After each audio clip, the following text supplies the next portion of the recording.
Hello, everyone. It's Jennifer Zio, founder and spiritual director, and I'm so excited that I get to play with Laura Greco today. First of all, I love that your last name is Greco because it's like a family name of my cousin, so I just love it. Oh, So that's Laura's focus is really kind of utilizing, among other gifts and talents, the paradigm of soul language, really to forge conscious bonds between parents and children.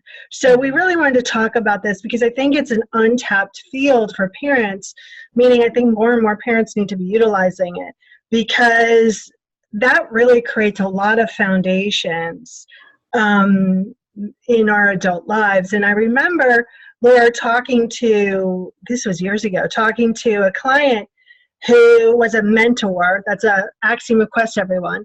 And both of her kids and her husband were negotiators, which is another Axiom of Quest. So they would be all like, let's make a deal, let's make a deal. And she'd be like trying to mentor them. And the kids would be like, listen, I freaking know the deal. And they would run off to their father. And when I explained the whole mentoring versus negotiation and just to really mentor the negotiations, she was like, oh my God, I'm not a bad mother. And I'm like, no, you guys have just been operating on different kind of soulful principles. So welcome, Laura. Thank you. Thank you very much. Welcome. I'm so And excited everybody's here. me too. And I think, why do you find kind of operating on this being of soulful parenting? Why do you think that's so crucial to the development of children and then conscious adults? Yeah. The biggest thing I see is that when we're parenting, there's a lot of things we don't know. We're only going on what we can see, and it's always based on where we came from. We're operating from that subconscious place. So we're not truly seeing our children unless we have more clarity about what they're about. So things come up like temper tantrums and not listening and arguments and, all these little things that happen, which often can be diffused when a parent can actually know what operating system their children are using and understand their own. And then they can begin to move with some ease and peace and really reach the heart of the child, which is the whole purpose. I mean, no parent goes into this wanting to, saying, "Oh, I'm just going to be a bad parent to my kids." We all want to give our children the best that we can, and so the more we can have the tools, the easier it is for us to get there. Yeah, I think everything's a growth experience, right? And it Yeah, seems like parenting is a huge growth huge. experience. Yeah. And I think that what most parents don't really fully understand is that to improve that child relationship, you must improve the relationship with yourself. So, Absolutely. you've raised, I think it's four daughters, right? Yeah. Yeah. What was your big, now looking back at it and now working with parents, what was your big aha when it came to working at a soul level?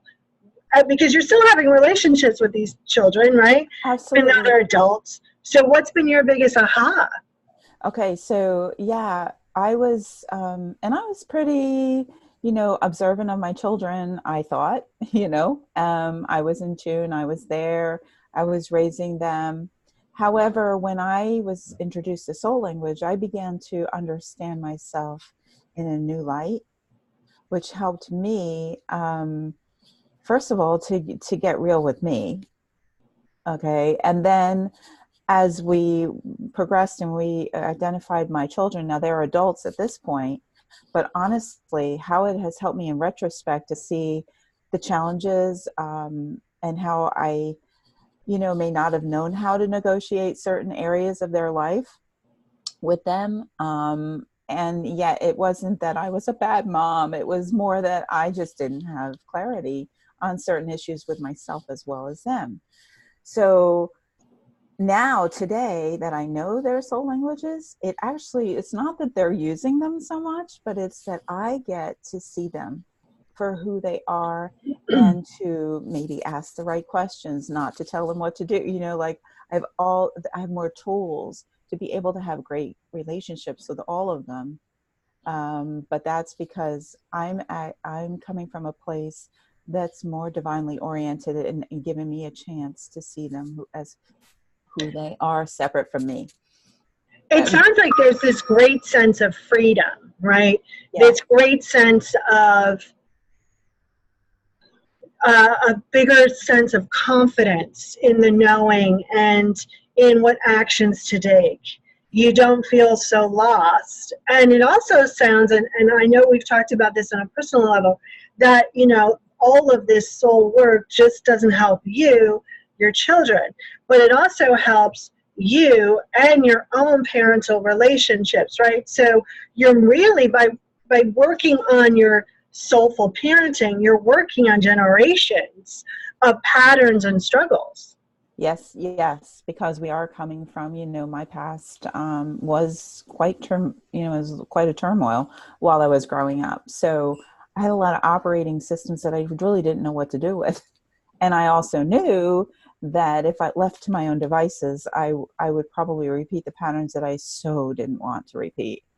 So, my first step was, I didn't know about soul language, but I went and got a part of a community, which did assist me. Communities are very important for helping us if we're looking for something better than where we came from. So being a part of a community is important. And that's one of the things I like to offer, because it gives people a chance to discuss and to pour out, and to, for some people, writing is very, that helps me a lot, but also talking and interacting with other parents and having that opportunity to really dig deep into their personal growth, and then being able to see themselves, hear themselves, and value themselves. But also, in turn, that gives you greater space to be able to offer that for your children, that they feel seen for who they are, heard, and valued. Yeah. What age group would you advise that parents contact you to start kind of those conversations and that expansion in their inner work and in their parenting? Is there like a child age group that, you suggest? Do they do it as soon as that kind of baby pops out? What are your recommendations? I would love it if they all did it when that baby pops out. I mean, I took early childhood education in school, and I know the importance of those formative years, However, that being said, most times we don't do much about things until we're feeling the pain of the struggle, right? So I think that it's really important to do it whenever you have the realization that you want to have a deeper level of relationship with your children and yourself. Yeah. And if you want to kind of do the preventative, if you want to kind of create a amazing foundation, like doing the baby pops out, I would love that. Oh my right? God. That was because the children in those first 5 years, that's when they're creating all their subconscious. They don't have, well, not to get into sponges. They don't have they don't have the discernment. When they see something, they don't get that it's really not real, maybe, or they're understanding it only from their ability to understand, not from, what's really happening maybe as an adult would perceive it. So yeah, we want to equip them and equip ourselves to be able to have a relationship that is most beneficial for all involved. Yeah. We did, my best friend, we did Eric's when he was a peanut. Mm-hmm. And, I remember having conversations with her, and her like freaking out. And I'd be like, why are you freaking out? She's like, there's nothing in his green. He was like in preschool or kindergarten. She's like, there's nothing in his green folder today. And I go, what do you mean? She goes, the teacher came out. We get a green folder of all the stuff that they do. There's nothing in his green folder. The teacher wasn't mad. He just chose not to participate today. And I was like, we've been asking that kid since he's been like a peanut. What do you want to do? How do you feel? What do you need? I go, and he's choosing not to participate, and you're concerned? Like, Give the kid gold stars, like there's stuff in his green folder, and I think that so often we can be so hypersensitive, right, when we care about an individual. And I don't have children, but I can only imagine, like, if I feel about my nephews, all three, half of what a mother would feel, right, just alone. I can imagine the anxiety about wanting to make sure that they're safe, they're loved, they're supported, they're provided for, that they have everything, that they're going to be safe in life. And a lot of that can be, run by pattern. But when you have someone like you on your team, then you learn to how to operate from a place of consciousness and, truth. So where do you feel like parents need the most support as they're raising their children?